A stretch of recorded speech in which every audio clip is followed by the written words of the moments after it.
Welcome to the Rancho Mirage Public Library and Observatory. My name is Susan Cook, and I'm the programs librarian here at the library. I'm very excited to say and see that our booklet for the next quarter is here at the library. And I hope you're as excited about that as we are. On the cover, you will see a picture of the telescope that is located in the observatory around the corner that looks so nice on our campus. Just a couple words of appreciation and thanks to the foundation, the Rancho Mirage Library and Observatory Foundation, for all that they do and all that they help that they give us in making programs like this available at the library. Today we look forward to our annual Bighorn Institute lecture to hear about how the iconic peninsular bighorn population is faring and the ongoing work of the Institute. I wanted to mention that we do have some additional officials from the Bighorn Institute here, Jim DeForge and Mr. Rivkin, who is on the board of directors. So if you could please give them a nice thank you for coming today.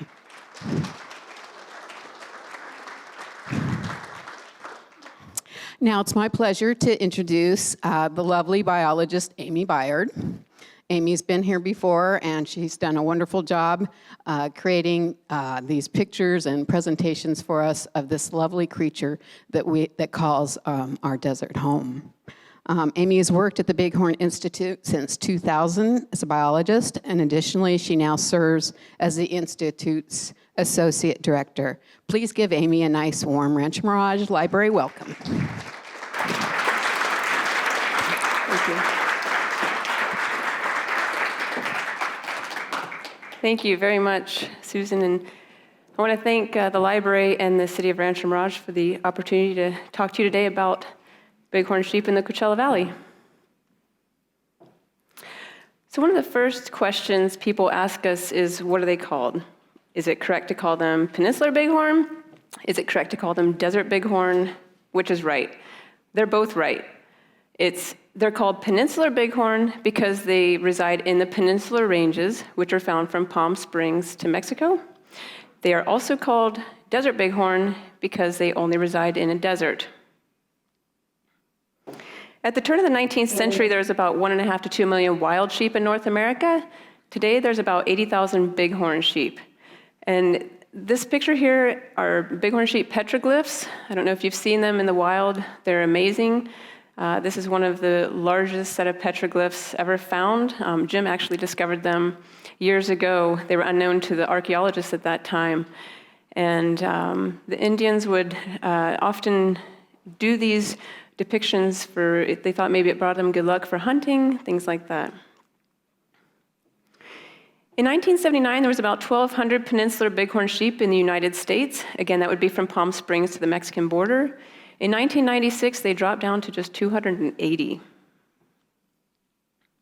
The main causes of their decline were disease from domestic livestock, which was primarily domestic sheep and goats, habitat loss and fragmentation, which it would be urbanization, insufficient lamb recruitment, which means lamb survival, and predation coinciding with low population numbers. Bighorn sheep in the Peninsular Ranges were listed as endangered in 1998. Good news is the population is currently up at around 800 sheep throughout the Peninsular Ranges. I'm going to talk to you about some general information about these incredible animals. Did you see both animals in that previous slide? Did you see that ewe? Yeah, she's hiding. They blend in really well. I'm going to show you a lot of pictures like that. Okay, this is a really nice slide because we're going to start with the basics, males, females, and offspring. And you can see the difference in all of those here. Males are called rams, the females are called ewes, and their offspring are called lambs. This is a really nice picture showing the difference in the horns between the females or the ewes and the males or the rams. The females have these straighter horns, and the rams have those iconic curled big horns. As you just saw, all bighorn sheep have horns. Their horns are made of keratin, which is the same material like your fingernail.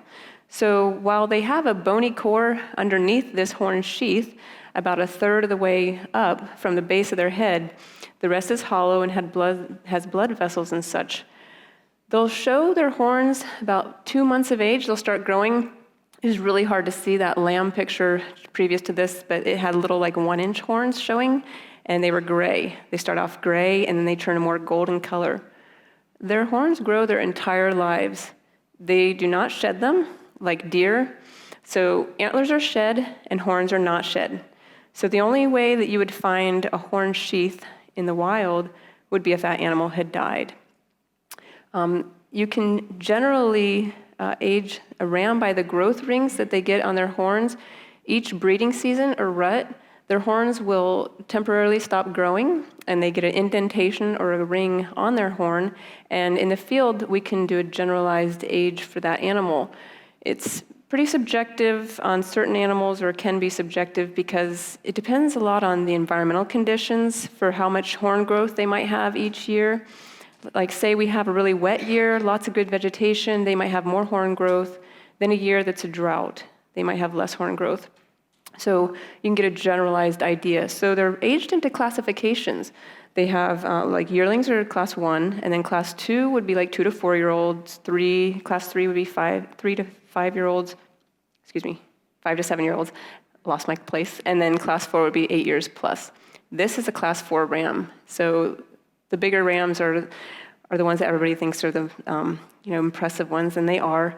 Their heads, a class 4 ram like this guy, his head could weigh 25 to 30 pounds. It's unbelievable. They have huge neck muscles to hold all that weight. Desert bighorn rams weigh 220 pounds on average as adults, and the ewes weigh about 125 pounds. Both sexes stand less than 3 feet at the shoulders. Rams live a little shorter lives than ewes in the wild. I'm going to talk about this here shortly. But basically, rams in the wild live about 9 to 12 years on average, and ewes about 10 to 14 years on average. We do have older animals of both sexes in the wild that we're tracking right now. I think the oldest wild bighorn that we've aged was 18, and the only reason we knew that ewe was 18 years old is because we collared her as a yearling, as a 1-year-old, and then tracked her throughout her life. And that's pretty unheard of in the wild. Now, for our captive herd, which I'll talk about shortly, we've had a couple records we believe set, which we're going to be checking with some zoos to be sure, but we had 2 19-year-old ewes and a 20-year-old ewe, which is amazing. So it's kind of changed our perspective on how long these animals can live, because we didn't, they were never living that long. The wild, totally different than a protected captive herd, of course. The rut, or the breeding season, is August through November. This is an exciting time of year because this is when the rams are hitting heads and they're joined back into the herds to find the females. Rams are polygamous, which means that they'll breed more than one female. They'll actually try to breed as many ewes as possible. When rams headbutt, they're doing that for dominance, and dominance equals breeding rights. And this animal, like every other animal in the wildlife kingdom, their goal is to get their genes passed on through the next generation. So they're not, one thing I really like about this animal is they're not trying to hurt each other or fight to the death when they're headbutting, but some injuries can occur, but it's really just to establish a dominance order hierarchy for breeding. There's a number of very distinctive rutting behaviors that you might see in the wild in the late summer. There's a low stretch, which you see on the right. They do horn displays. And what that is basically 2 rams looking at each other, and they're tilting their heads from side to side, and they're sizing each other up, and they're saying, look how big I am.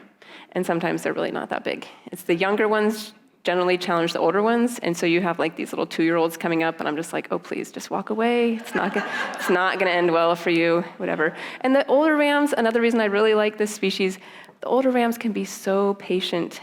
Jim and I were in the field years ago, and there was a huge, gorgeous class 4 ram, and this little 2-year-old was just pestering the heck out of him, and I'm just like, he is gonna clobber you. At one point, just, get sick of it. He was so good, and they're just not mean animals, so it's really neat to watch them. One thing they do that's not so attractive is a lip curl. This is the picture on the left. But it's very important for their survival and their breeding. The reason that animal, that ram, is doing a lip curl is because he has a Jacob's organ on the roof of his mouth. And so he can sense when he smells a ewe's urine if she's an estrus and if she's susceptible or ready to be bred. And basically why that's so important is because these animals live in an incredibly harsh environment and they need to balance their energy expenditures. Like, should I be chasing these ewe right now, or should I be eating, or what should I be doing right now? So, and sometimes I swear they don't care. They're just still doing, rutting behaviors or whatever, even if she's not an estrus. But that's what they're doing that for. And then, of course, you have the head butting and the mounting. Those are the most obvious rutting behaviors. Rams can lose 25% of their body weight during the rut. That is amazing. The reason they can do that is because they're traveling miles in search of ewes to breed. So they really just kind of have blinders on during the rut, and they're just going from ewe group to ewe group or around trying to see who's susceptible to being bred, and do I need to fight for this, etc. So they'll eat when they're with ewe groups that are eating, of course, but otherwise they're traveling. So when it's not the rut, which is now, rams are in bachelor groups, usually in the backcountry, in these during the non-breeding season, in more risky terrain, I want to say. So usually sheep are in really steep escape terrain, but in the winter, in spring, before the rut starts, the rams will kind of take advantage of these more rolly hills in the backcountry, some areas where there's green up that the ewes can't usually take advantage of. So they'll be back there. The young rams will stay with a ewe group for the first 1 to 2 years of life. And after that, then they'll join the bachelor groups, and each year they'll be with the rams. Lambing season is now. Yes, I heard it all. This is my favorite season. I love the babies. I love the ewes and lambs, and everybody loves the rams, and I understand that. The rams are useful. But this is a 1-day-old lamb in our captive breeding facility. Yeah, it just reeks of adorableness. So lambing season is January through June. That's a really long lambing season where the ewes could give birth compared to other animals, even other bighorn sheep. Like Rocky Mountain bighorn sheep might have a 3-week period in April where all the lambs are born in the same time. And that's because of the climate. They have to time it for when the climate's right, although this year I don't know what's going to happen. It'd be really interesting to see because it keeps being winter in the Midwest and such. And then environmental conditions with green ups and things like that. They would want to time that for the optimal opportunity for those lambs. Ewes typically give birth to 1 lamb following a 6-month gestation period. Twins are extremely rare, but we have had the privilege of having 2 sets of twins born in our captive herd, and we've seen 1 set of twins for sure in the wild. And this year, actually, I saw a set of twins I thought was a set of twins, but because we didn't see them at just a couple days old, I can't be positive. They were 3 weeks old, and both lambs, they got up when the ewe beckoned, they nursed together, bedded back down, she beckoned them again, they came up, they sure look like twins, but we can't be sure. So if we don't see them together at a couple days old, we can't be 100% sure. And that's because ewes babysit. And we've even seen them nurse other lambs, which is really, really rare, but it does happen. So you can't be sure unless they're only a couple days old because they're completely by themselves. When ewes give birth, they want to isolate away from all disturbance, including other bighorn sheep.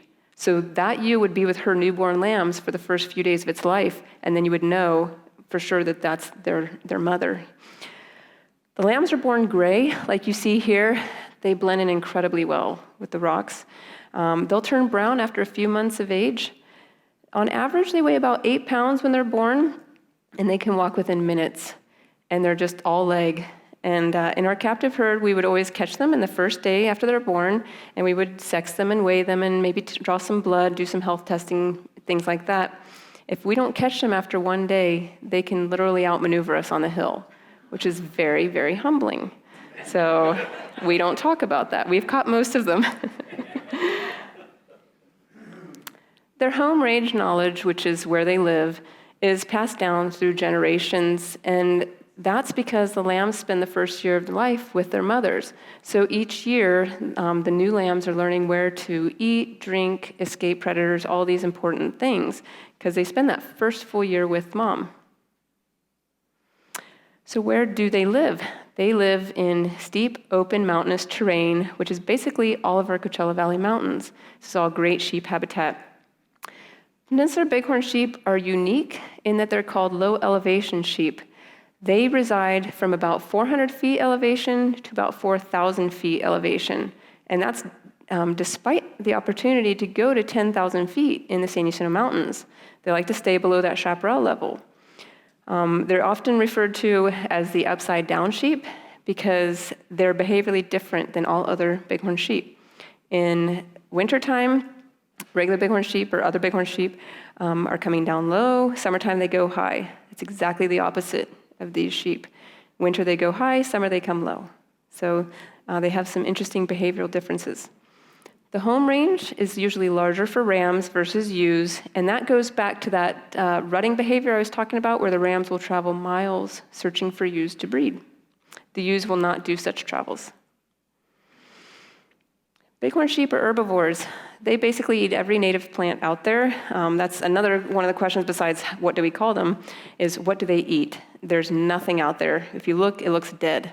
Well, you gotta look really close. You know, when you're hiking, like now, there's a lot of little annuals sprouting up and everything else, a lot of greenery that's not obvious, but they're amazingly adapted for this harsh environment because things that look dead to you and I, they can still glean nutrition from, including cactus, like this cholla cactus on the left. Bighorn sheep are active during the day, and then they'll bed down and ruminate, and basically what they're doing is they're chewing their cud like a cow would. So they'll graze a whole bunch, they'll browse and browse, bed down, and then they're regurgitating that food. And that's one of their adaptations to maximize moisture and nutrition is they're basically eating it again, getting every ounce of nutrition and moisture possible out of that vegetation before they ingest it again. And then they excrete a very small pellet.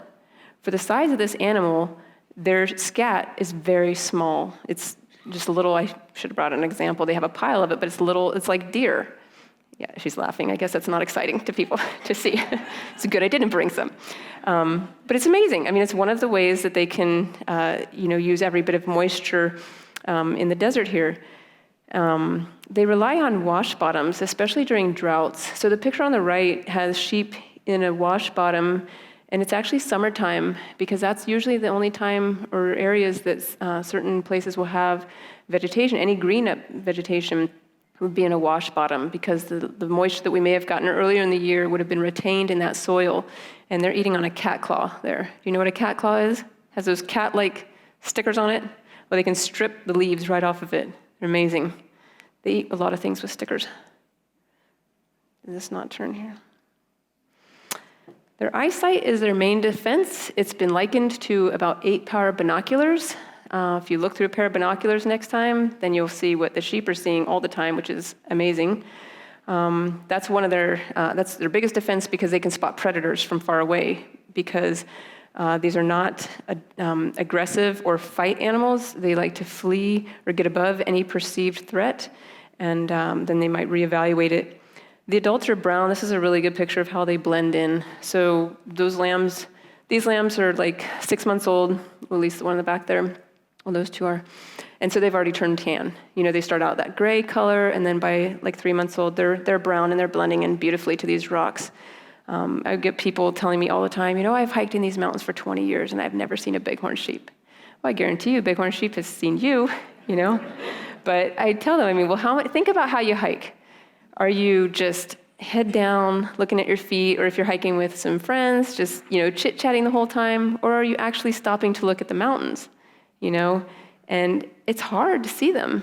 They blend in, but it's worth it. You gotta look for them. Look for the white rock that moves. That would be their rump. Bighorn sheep are adapted for the desert because they don't need to physically drink water daily. Now, this is pretty impressive. They can go months without physically drinking water in the winter, and they can go up to 3 days in 100-degree temperatures without drinking water in the summer. If it's available, they'll drink it more often than that, but that's one of the ways they survive. They are gregarious. They live in herds, and that's for their protection, because as I mentioned, they're not fight animals, they're flight animals. If you come across a herd of bighorn sheep and they're bedded down, look at how they're bedded. They're going to be facing all different directions. They're not all facing one direction, and that's so that they can have a 360-degree view of what's around them and what's coming, and then they can warn each other. So what are their predators? Mountain lions, coyotes, and bobcats are the main predators of bighorn sheep. The mountain lions are the main predators of adult bighorn, and the coyotes and bobcats are the main predators of the lambs. Usually, a single coyote cannot take down a healthy adult bighorn. And in fact, it's not unusual to see adult rams chasing off a coyote. However, a pack of coyotes can certainly ambush a healthy adult bighorn at, say, a water source. And it does happen. But then the coyotes and bobcats primarily go after the smaller prey, which is the lambs. Bighorn sheep view dogs as predators, just like they see coyotes. So they're seeing a canine. And especially ewes with young lambs, they're having to teach that lamb, we need to run. This is a potential predator. And that's why you can't hike with dogs in sheep habitat. Because basically, we're introducing an additional stressor into an environment that is already very stressful for this animal to survive. And you don't know what they're doing at that moment. They may have been standing waiting to come down to drink for an hour, making sure there's no predators. And then you come along with your perfectly well-behaved dog, and then they'll leave the area or something. So that's the conflict. Pneumonia is the most threatening disease to peninsular bighorn sheep, and to really all bighorn sheep. Bighorn sheep have fairly weak immune systems, especially compared to their domestic cousins. We have found in our research that viruses are often involved in the pneumonia process. Right now, there's a lot of sheep herds that have experienced disease in the western US, and mycoplasma is a bacteria that's being isolated and found in all of these die-offs. They're working on a vaccine. However, we're not getting our hopes up too high because years ago, we had a vaccine that proved ineffective for the disease in the ranges here locally. Unfortunately, the disease just has to kind of run its course. You're going to have a lot of poor lamb survival during that time, and prevention is really the key. And you might think, well, this isn't a problem for us because we don't have domestic livestock here, but that's not true. Several years ago, we released some rams into historic habitat north of Chino Canyon. That's the canyon with the tram. And prior to the release, we did a helicopter survey, made sure everything looked good, and didn't see any domestic livestock. Well, one day, we were doing an observation on one of our rams, and he's eating with a goat, a domestic goat. And that was a death sentence for both of those animals, because we knew that ram was going to travel back to the core of the herd and breed the ewes during the rut. And we could not take that risk of him breeding, bringing that disease down, because it could wipe out the whole herd. They've done studies, like at Washington State University, where they put a bighorn sheep in a pen next to a domestic sheep. And in a day or two, the wild sheep is dead. It's unbelievable what they can't survive. So prevention is really the key, and it's obviously more important in areas where there's wool growers and domestic sheep herds than here, but we do have feral goats and such running in the mountains south of La Quinta in that area on a regular basis, which means each year we can kind of count on finding this happening, which you wouldn't expect here. So I want to talk to you about Bighorn Institute's conservation efforts. We've been conducting long-term studies in the Coachella Valley since 1982. We are permitted with the state California Department of Fish and Wildlife and the federal U.S. Fish and Wildlife Service. Oh, it blanked out. In the early 1980s, 90% of the lambs were dying each year. So we came here in 1981 to look into the cause of the decline. And we formed Bighorn Institute in 1982. Can you see that this lamb is coughing? It's got his mouth open. We saw that lambs were showing signs of pneumonia. Typical upper respiratory signs of illness are coughing, nasal discharge, droopy ears, things like that. But coughing is definitely an upper respiratory issue. At the time, a sick bighorn was considered a dead bighorn, but we got permission to bring in sick lambs, see if we could rehabilitate them and learn about the disease process. And we discovered that 4 viruses were involved. And this was previously unknown information. We found the viruses were stripping the lining of the trachea, and that allowed the bacteria to set in. So they were dying of bacterial pneumonia, but it wasn't being caught soon enough to realize it was a virus. Hence, the problems with vaccines and such with a virus. The disease eventually ran its course, but we did remove domestic livestock, particularly in Anza-Borrego Park. Cattle were removed, were found to have a couple of the same viruses. We successfully rehabilitated 33 of 39 sick lambs, which was really an amazing feat at that time. In the 1950s, sheep were known to come down into the urban areas of Thunderbird Estates. They'd used that alluvial fan for years, and they basically adapted to the change. They just started eating in the home areas, eating on the lawns and such. But we found that these changes were not conducive to their survival. From 1991 to 1996, we conducted a cause-specific mortality study of adult bighorn, the collared bighorn. We want to see why are they dying. We had a pretty good idea, but we needed to do an official study. We found 34% of them died from urbanization. They were eating oleander. Are you all familiar with oleander? It's prevalent in the desert here. It's 3 varieties, white, pink, and red flowers. They were eating oleander. It only takes 1 or 2 oleander leaves to kill a bighorn sheep. It gives them heart lesions. It's a very quick death. They were getting hit and killed by cars. Actually, right down the street here by the vet hospital, there's kind of a blind corner there. A number of sheep were hit and killed there. Totally preventable deaths. So we started talking to the city about a fence, and they weren't ready. So we did a lamb study. From 1998 to 2001, we radio-collared lambs. And they had really lightweight, expandable collars that grew as they grew. It lasted about a year, and then they'd fall off. We found 43% of these collared lambs died from the direct and indirect effects of urbanization. That was pretty startling. We had lambs drown in pools. We had lambs trapped in backyards, couldn't get out. We had a lamb's mother hit and killed by a car, and it was prematurely weaned and subsequently died. So again, very preventable deaths. Well, this time, the wonderful community of Rancho Mirage and the city said, that's enough.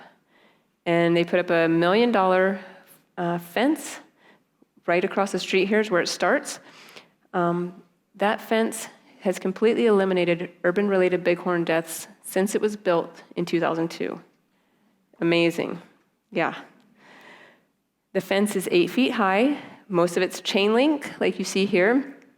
It's 4.5 miles long, and it was painted to blend into the environment.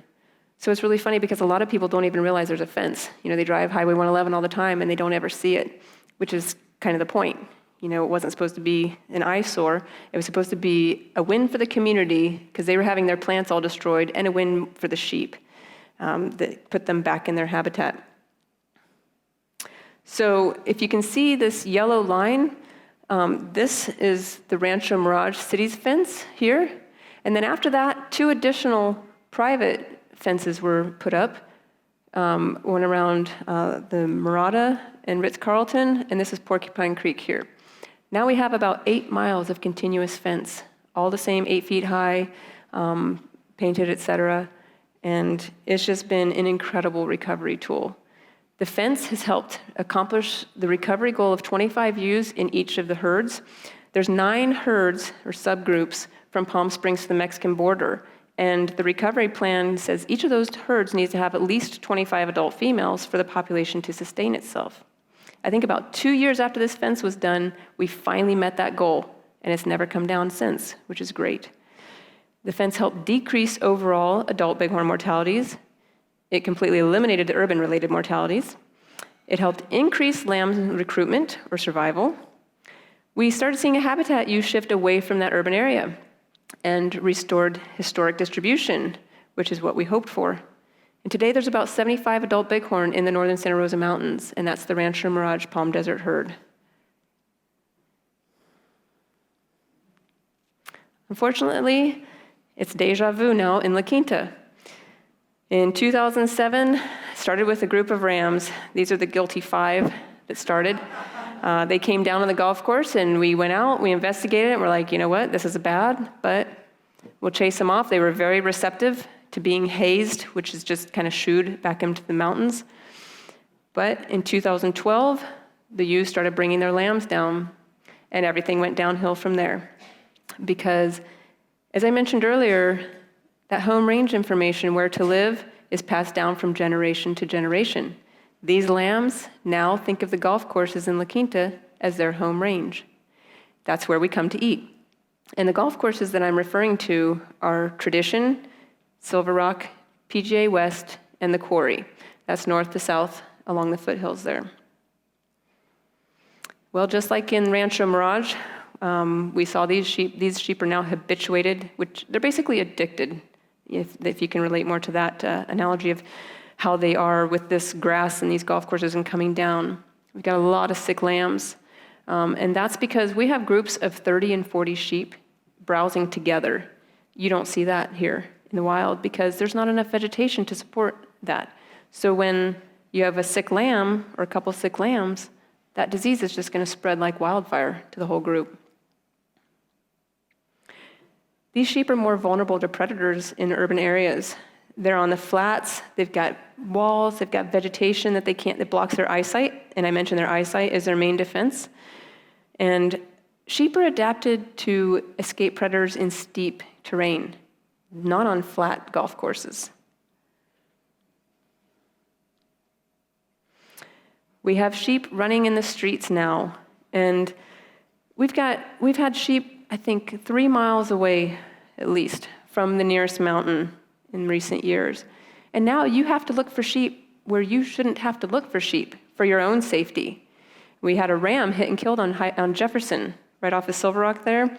That woman is lucky she was not seriously injured. Her airbag deployed the whole 9 yards. I mean, that's, 55 mile an hour road. Very dangerous. And this is actually in PGA West.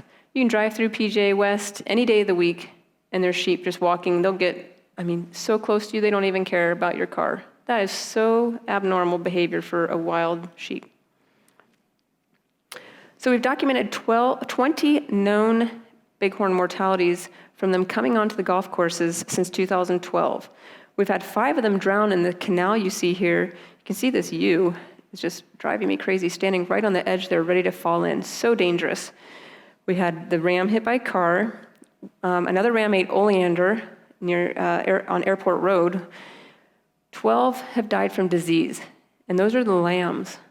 And we had 1 ram died from unknown causes at Tradition this past year, and unfortunately, it wasn't able to be taken to the lab, so we don't know. It died in somebody's front yard.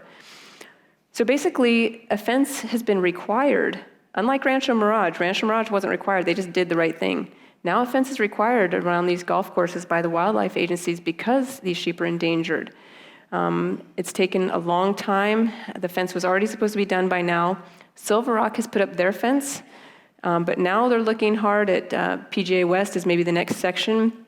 But what we're really held up by is the final environmental impact report. We're waiting for that environmental document to come out to say where the fence should be. We wanted it at the toe of slope, right at the base of the mountains, but understandably, PGA West doesn't want to look at the fence right there. So I think they're trying to come to some terms of agreement, and basically we just need to get this up. We realize it'll be in stages, but get it up as quickly as possible, because this PGA West section now has become the most deadly section for these sheep. They were dying some at Silver Rock as well. And talk about Bighorn Institute's monitoring efforts. We have a biologist in the field daily, and we're looking at habitat use and distribution. We're looking at the demographics, how many males and females in the herd, their health and behavior. We're documenting reproduction, but more importantly, lamb survival. So we expect every ewe to give birth, but ultimately how many survive, that's what matters. We assist the California Department of Fish and Wildlife with biennial surveys and captures. It's an even year, so this fall would be a helicopter survey. We're hoping that 800 population estimate will be up this fall, be a little bit higher. We help maintain 8 man-made water sources in the northern Santa Rosa Mountains. We'll clear vegetation.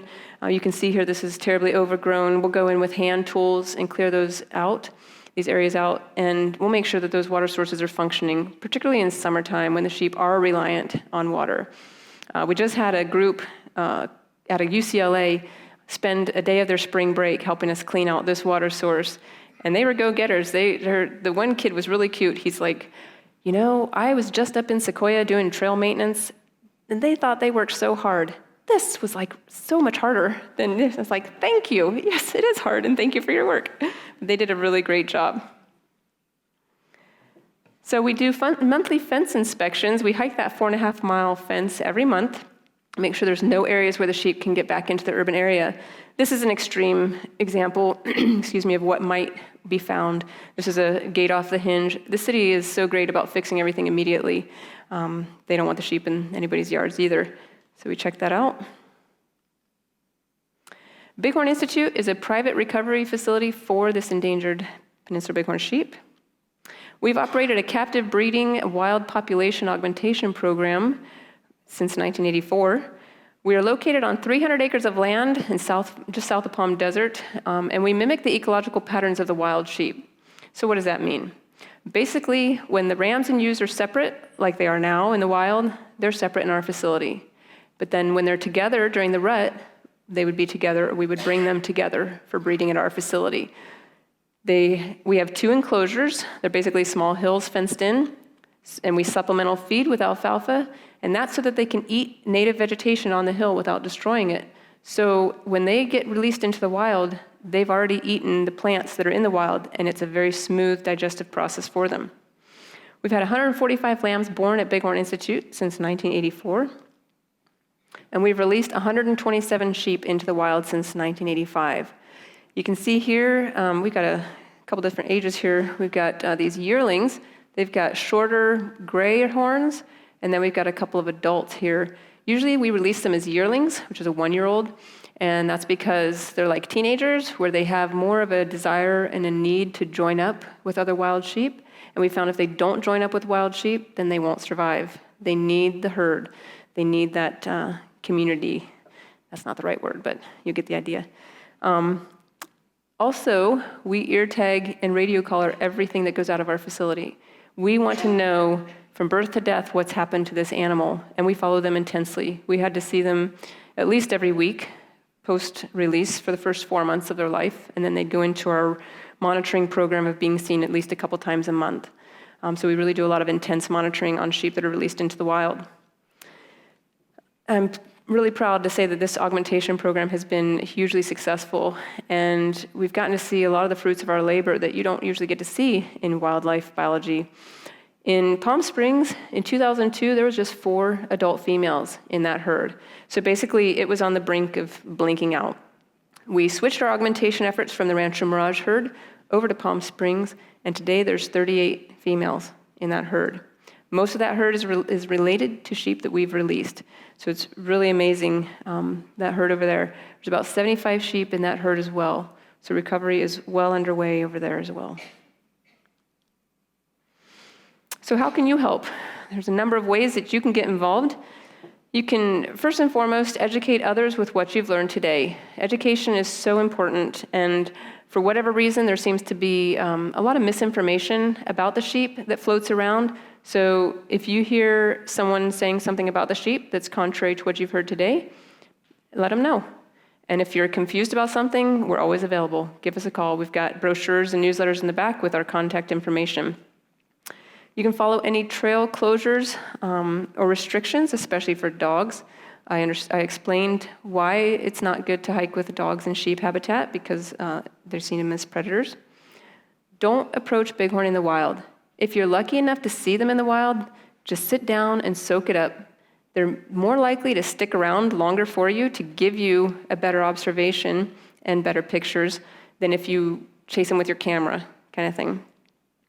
You can follow us on Facebook and Instagram. We put pictures up there, updates about the sheep, videos, all sorts of good stuff. You can become a member. As I mentioned, we've got brochures and newsletters in the back. We're privately funded. You know, people seem to assume we get government funding. We don't. We have a contract with the city of Rancho Mirage, and that's it. We have a wonderful membership base, but we always would welcome new members.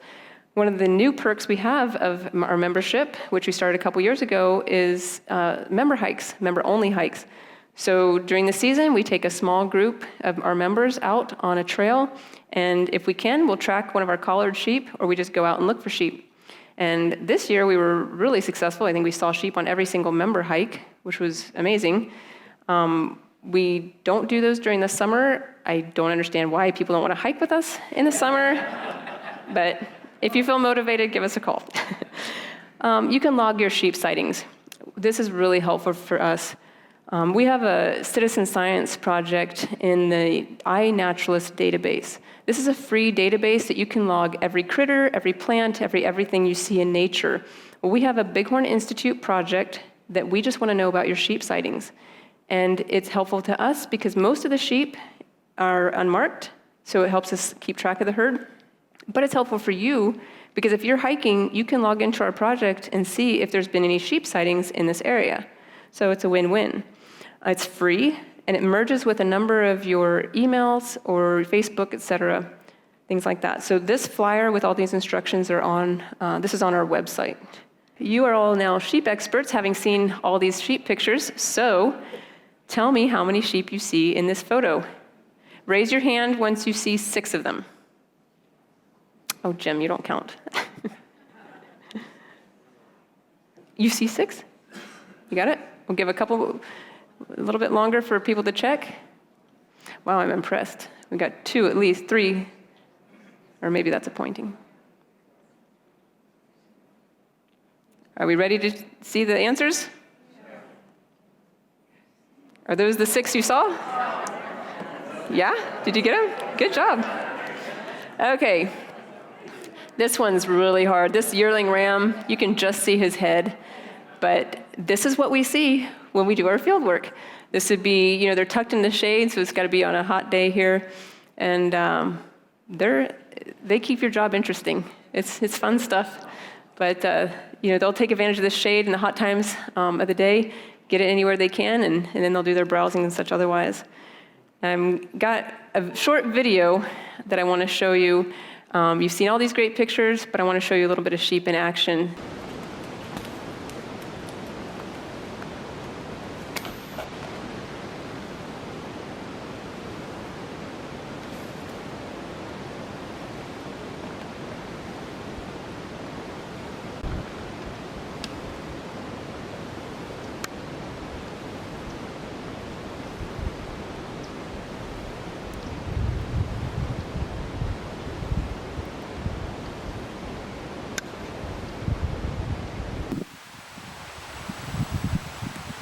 This is when they decide to make a blitz for water. They just go.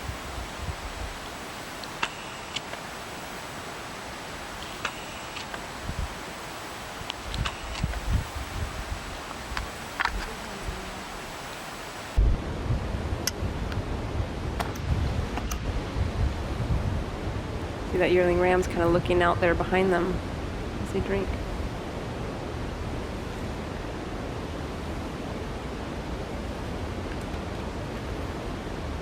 This is one of the man-made guzzlers in the Rancho Mirage area.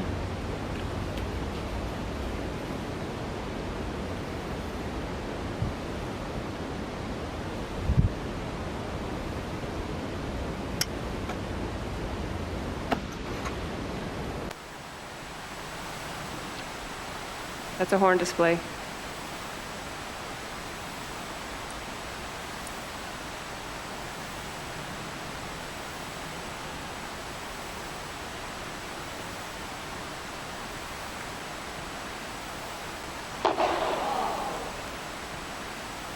Sounds like a shot.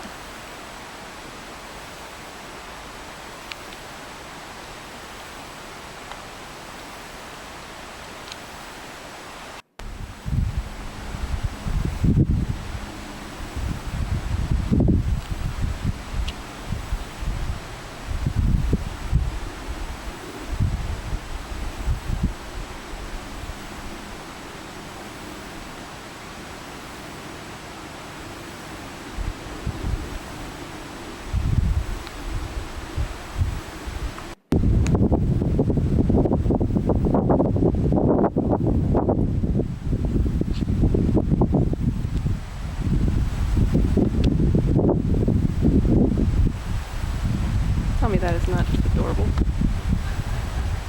And I'm not even biased. That's a couple-week-old lamb right there.